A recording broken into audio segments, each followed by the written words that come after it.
Masyarakat sudah paham hukumnya di Indonesia. 6,5 tahun itu paling, ntar dipotong remisi, pembebasan bersyarat, cuti, paling dapat 2 tahun itu.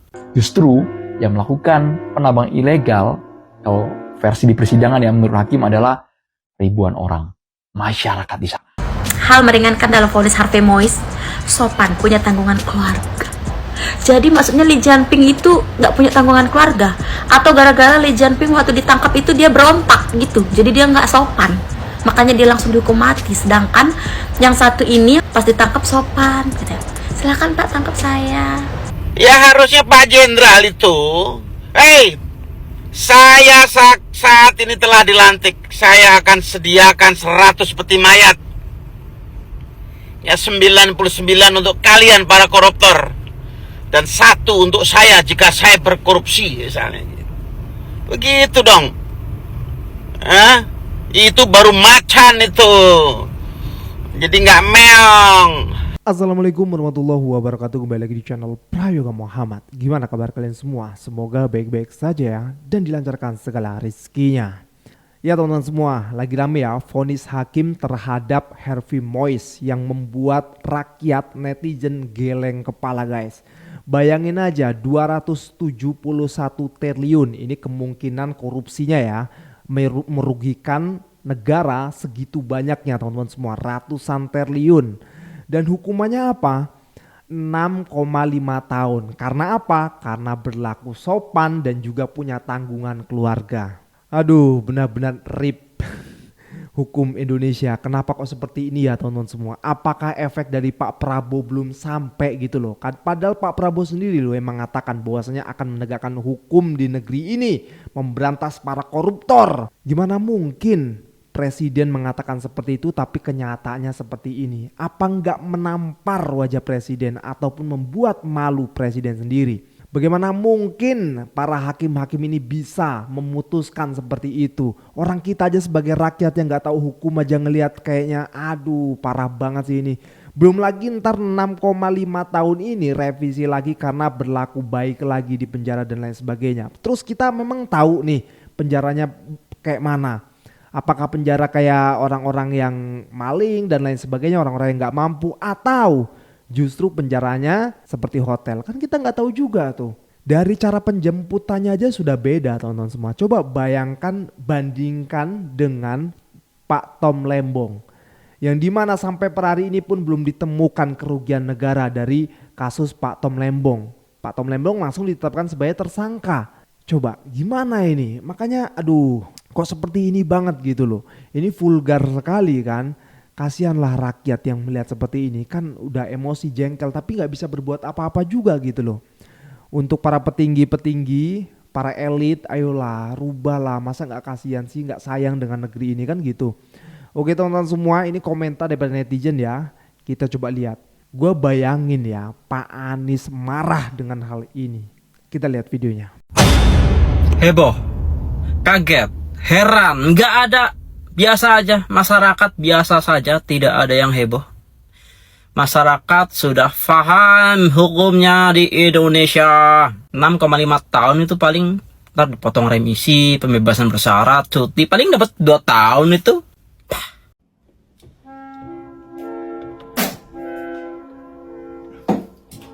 Hukuman ini lebih rendah dari tuntutan jaksa penuntut umum yakni 12 tahun penjara. Poin penting lainnya yang dianggap hakim meringankan terdakwa adalah karena PT Timah Tibika, PT Refine Bangkatin, RBT tidak melakukan penambangan ilegal di Bangka Belitung. Mereka punya izin usaha pertambangan, izin usaha jasa pertambangan. Menurut hakim, Harvey itu tidak merepresentasikan PT RBT apabila dikaitkan saat ada pertemuan dengan PT Timah Tibika. Nama Harvey nggak ada dalam struktur, nggak ada dalam kepengurusan, ia hanya bantu teman namanya Sparta karena punya pengalaman mengelola usaha tambang batubara di Kalimantan. Majelis hakim menilai bahwa dengan keadaan tersebut, Harvey tidak berperan besar dalam hubungan kerjasama peleburan timah antara Timah Tibika dan juga RBT. Justru yang melakukan penambang ilegal, kalau versi di persidangan yang menurut hakim adalah ribuan orang masyarakat di sana. Ujung-ujungnya apa guys? Masyarakat lagi yang disalahin.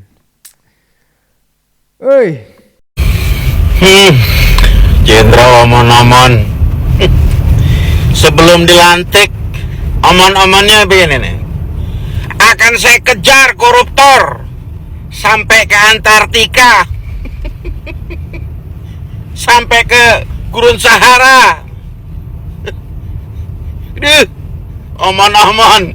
Setelah dilantik, hei para koruptor, hai teman-temanku, kalau kalian kembalikan diam-diam, kalian akan saya ampuni. Yang penting dikembalikan ya. Aduh, gimana? Negara ini mau bersih dari para koruptor. 300 triliun potensi kerugian negara. Itu cuman dihukum 6 tahun. Kalian tahu nggak? Itu 6 triliun. Ya 6 triliun di China tembak mati. Ya harusnya Pak Jenderal itu, saya saat ini telah dilantik, saya akan sediakan 100 peti mayat. Ya 99 untuk kalian para koruptor, dan 1 untuk saya jika saya berkorupsi misalnya. Begitu dong. Itu baru macan itu. Jadi nggak meong.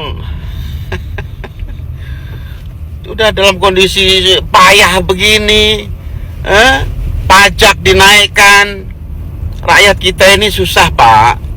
Memang akan dikasih makan gratis, baru akan 10.000. Tapi dibayang-bayangi dengan kenaikan pajak menjadi 12%. Itu dampaknya secara psikologis akan menaikkan harga-harga. Dan rakyat yang sudah menderita, mencari nafkah, mencari kerja susah, itu shock. Dulu bilang omon-omon, sekarang bapak yang omon-omon. Aduh, tunggu ya, saya baru 2 bulan. Pak, udah 2 bulan, udah hampir 100 hari, masih omon-omon aja. Ini dolar ini udah 16.000. Tuh, nyari kerja susah. Cobalah tengok berapa banyak anak-anak yang tamat dari S1, apalagi anak-anak tamat SMA, nganggur. Aduh, korupsi mau diampuni. Para botan. Tetangga gue kemarin ada yang mabok kecubung, omongannya sama kayak Prof Yusril, plek ketiplek. Cuma bedanya temen gue bukan profesor. Logikanya jadi sungseng. Seolah-olah hanya ada 2 pilihan, memaafkan koruptor untuk mendapatkan uang, atau memenjarakan koruptor tanpa manfaat. Nah, ini yang disebut dengan logical fallacy, false dichotomy. Padahal ada pilihan lain, yaitu koruptor tetap dihukum penjara, sekaligus diwajibkan mengembalikan uang negara. Koruptor kan nggak cuma menyebabkan kerugian material, ada juga kerugian lain seperti kerusakan institusi dan kepercayaan publik, biaya sosial akibat ketidakadilan yang dirasakan oleh masyarakat. Negeri macam apa ini, guru? Cina eksekusi mati Li Jianping karena gelapkan 6,6 T, korupsi terbesar dalam sejarah. Sedangkan di dimensi lain, hal meringankan dalam vonis Harvey Moise, sopan, punya tanggungan keluarga. Jadi maksudnya Li Jianping itu nggak punya tanggungan keluarga, atau gara-gara Li Jianping waktu ditangkap itu dia berontak gitu, jadi dia nggak sopan, makanya dia langsung dihukum mati. Sedangkan yang satu ini yang sudah kita ketahui dia menjadi pelaku dalam kasus korupsi 271 T ini, pas ditangkap sopan gitu. Silakan Pak, tangkap saya. Iya Pak Hakim. Nah gitu. Terus saya punya anak dan istri, saya punya orang tua, saya menjadi tanggungan, saya menanggung kebutuhan mereka gitu ya. Makanya itu yang membuat dia diringankan gitu.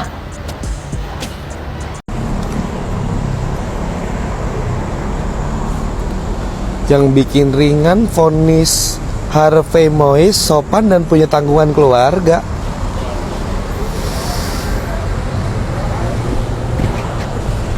kontol. Mohon maaf nih bapak-bapak penegak hukum. Si monyet ini kan merugikan negara hampir 271 triliun. Dibilang sopan. Respect. Mantap, Mas. Mantap. Mohon maaf Pak, itu sama aja nih. Ada orang lagi liwetan, dia lewat nih sambil ngomong punten, tapi lewat tengah. Iya, nasinya diinjak. Iya. Lagian mohon maaf nih, yang punya tanggungan keluarga bukan cuma si monyet itu. Saya juga punya Pak, saya punya cicilan pay letter. Sering ditelepon kredipo. Debt collector ngintip dari rumah tetangga. Banyak. Banyak yang punya tanggungan keluarga, bukan si monyet doang, bukan cuma si monyet. Justru gara-gara si monyet kita jadi punya tanggungan. Terus babi. Kok bisa sih gerugi negara sampai 271 triliun tapi pengadilan vonis cuma 6,5 tahun penjara karena 12 tahun dianggap terlalu tinggi. Terus hakimnya bilang, tuntutan 12 tahun itu terlalu berat, harus diringankan karena beliau sopan dan santun serta punya keluarga. Si anjir, emang di dunia ini yang punya keluarga cuma dia doang. Dan asal lu tahu, ini baru kejadian sejarah di Cina. Korupsi tertinggi sampai 6,8 triliun itu dieksekusinya mati. Sedangkan ini 300 triliun, cuma 6,5 tahun penjara. Dan kalau nggak salah dendanya cuma 1 M. Gue nggak ngerti deh. Gue pikir kita ganti presiden bakal beda, ternyata masih sama aja. Atau sebenarnya bukan masalah presidennya, tapi siapa aja presidennya, hukum atau hakimnya tetap sama. Yang perlu dipertanyakan ini siapa? Keputusan dari hakimnya atau sistem dari pemerintahan dan ada tanggung jawab presiden. Kan percuma aja gak sih? Pesannya buat lu pada pejabat yang masih ada di atas sana, silahkan korupsi yang banyak. Jadi nanti ketika di depan jaksa, depan pengadilan cukup berkelakuan sopan, lu punya keluarga. Jadi ntar paling cuma 6,5 tahun, ya 300 triliun ketutup lah. Kalau misalkan cuma 6,5 tahun doang mah. Sekarang gue tanya kalian, kalau kayak gini nih yang disalahin siapa? Peraturannya, hakimnya, atau sebagian orang bilang ini salah presidennya.